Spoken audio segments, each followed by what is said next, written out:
Welcome to this episode of On the Couch with Gavin. On today's episode, we have Steven from the Landmark Society of Greater Utica. If you want to tell us a little bit about the Landmark Society, like the walks and talks that you guys do, and other things that you do in the area. All right. Well, first I'll tell you about how we got started. It was founded in 1974 in an effort to give a voice to the preservation movement. Try to talk a little bit about the urban renewal process that was going on in the late 60s, early 70s, with all the destruction of famous buildings, historic buildings. Probably the most famous one being the original Utica City Hall. So the Landmarks just wanted to advocate the adaptive reuse of our historic buildings, in an effort to try to save some of them. Right. So because of the City Hall, was that like the last straw and people realized that they needed to do something? It probably was for a lot of people, because it wasn't too long after it was torn down, people were starting to talk like, "No, geez, maybe we should have saved that." It's a shame we lost that one. Yeah.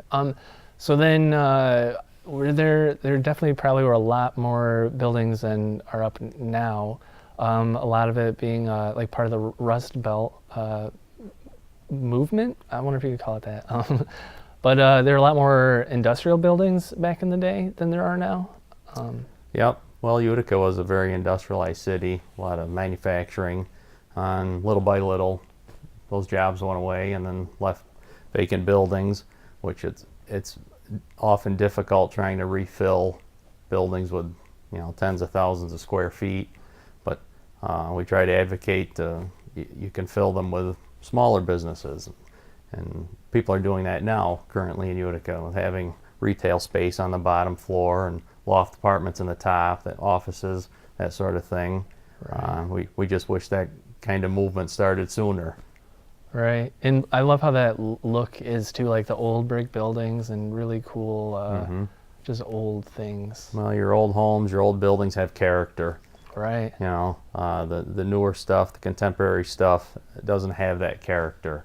You can build a building to resemble something old, but it doesn't have the history with it.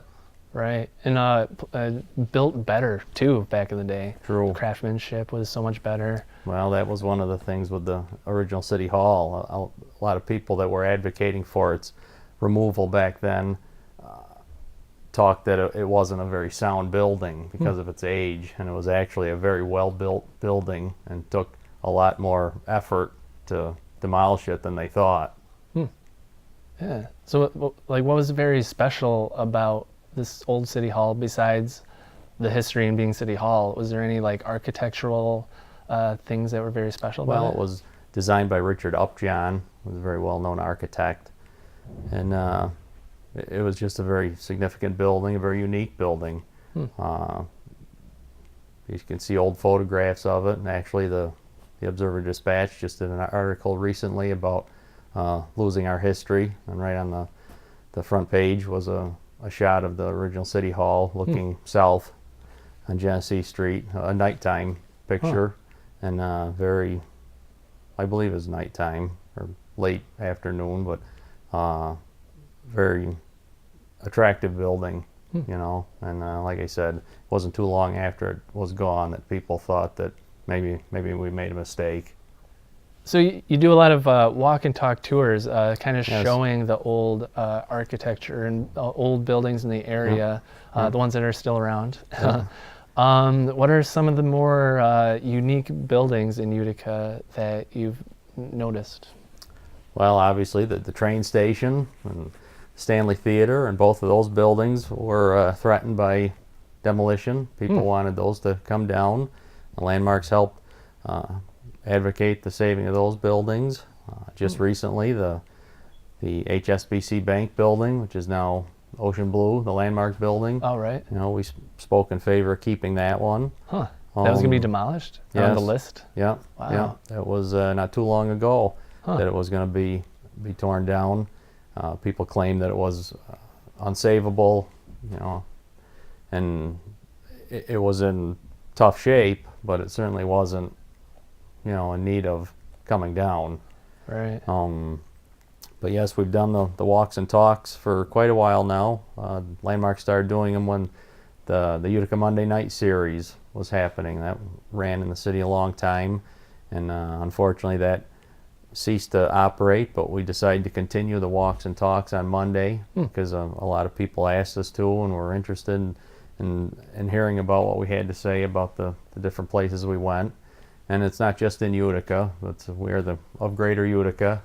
So we've gone all over Barneveld, Rome. We're going to go to Rome again this summer. Last summer we went to the Overlook Mansion in Little Falls, and that might have been our the biggest crowd we ever had. 178 people came, and we were pretty pleased with that. So there's a lot of people out there that are interested in the historic homes and buildings in the area. Yeah, every Monday night at 6 o'clock, you guys meet at a random location and explore that area. Yep. My wife Nicole and I love going to those events and just learning more about the history of Utica and like what it was like back in the day when we were here around to enjoy all that. So, yeah. Utica was a very progressive city, back in the day. We joked that it was about standing room only on the sidewalks downtown at one time. So it's neat to see these old homes and buildings and learn about what was there, who built the building originally, the different businesses that occupied it, that sort of thing. Right. Yeah, and it's great too, like just seeing some old houses on these walks and talks that you never really realized or paid attention to, really. So not only like seeing and recognizing that building, but being able to go inside of them and explore and to see the whole building. Yeah, it's just really awesome. And truth be told, the walks and talks got me interested in the Landmark Society, and that's why I joined, because I had attended many of them for years, but I was never a member, and I enjoyed them. Like you say, you learn a lot of history. And then when the Landmark Society purchased the 2 mansions down in Rutger Park on Rutger Street back in June 2008, members got a tour of of those 2 homes, and I decided, I'm going to join because I wanted to see those 2 homes. And after seeing that and learning a lot more about the area's history and the famous people who lived there at Rutger Park through the years, I thought, geez, I want to be a part of this. So I joined, and it's been a great experience. That's awesome. So what are some of the benefits of becoming a member? Well, you can help promote the saving of the buildings that are threatened. We give tours down to the mansions every so often. You can volunteer and help out with that if you enjoy public speaking and talking about our history. It's a great group of people. Like I said, I've had a great time being involved with them, and it's just a great cause. A cause that we really need, because we still lose buildings and historic homes from time to time, for maybe not so good reasons. So if you like to advocate for the saving of our history, it's a great organization to be a member of. So back in the day when these old buildings were being torn down, what were you guys able to do to prevent them from being torn down? Well, I'll be honest, the urban renewal effort back then was before my time, so I don't know what the fight consisted of per se.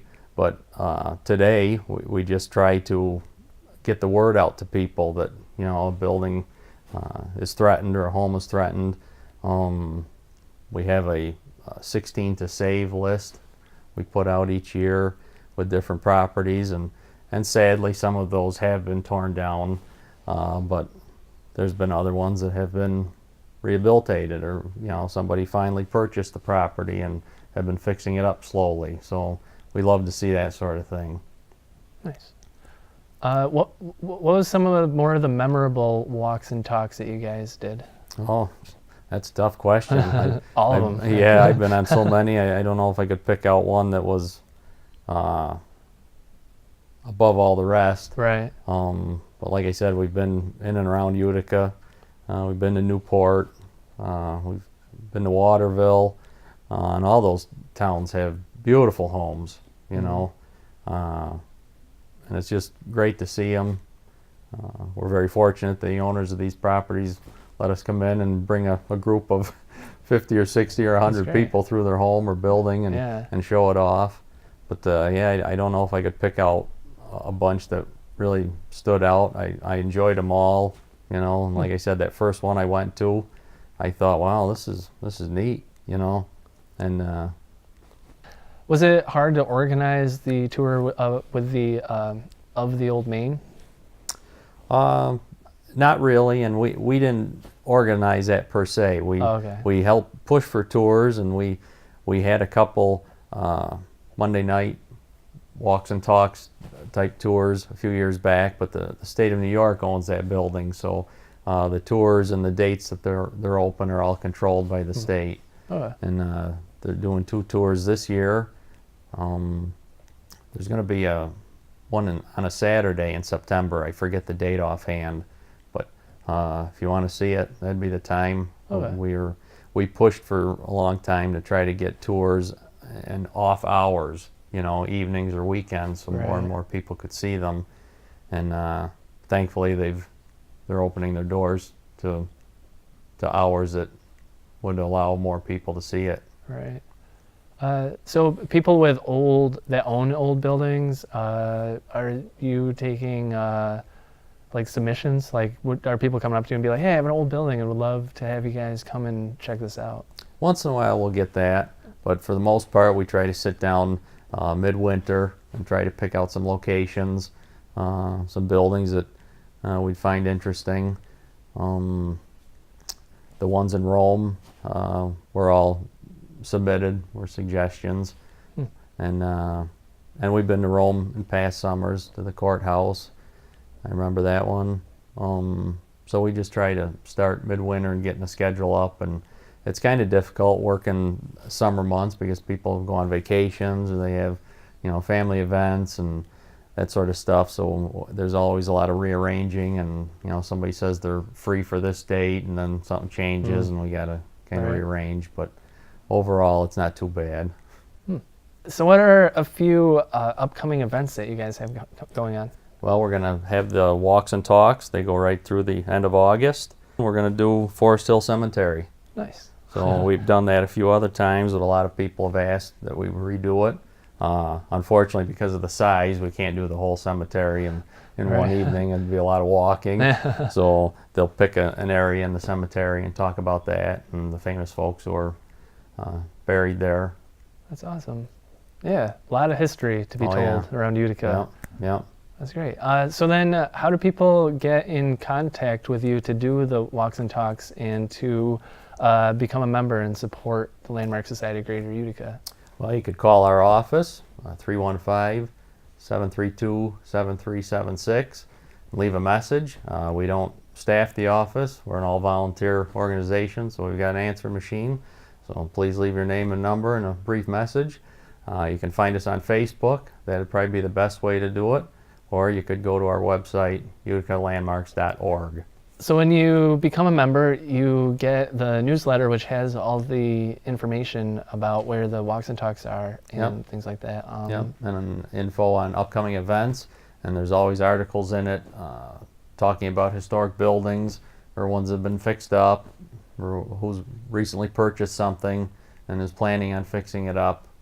Nice. And also becoming a member just supports you guys, so you guys can continue to do what you guys do and provide amazing history and value to the community.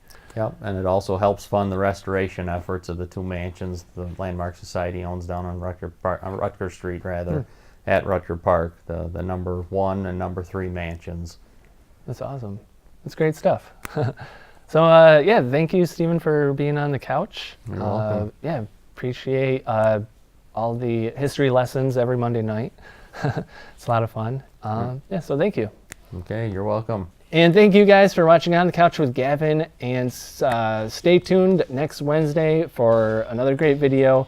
We're putting one out every single week, and we will see you guys next time.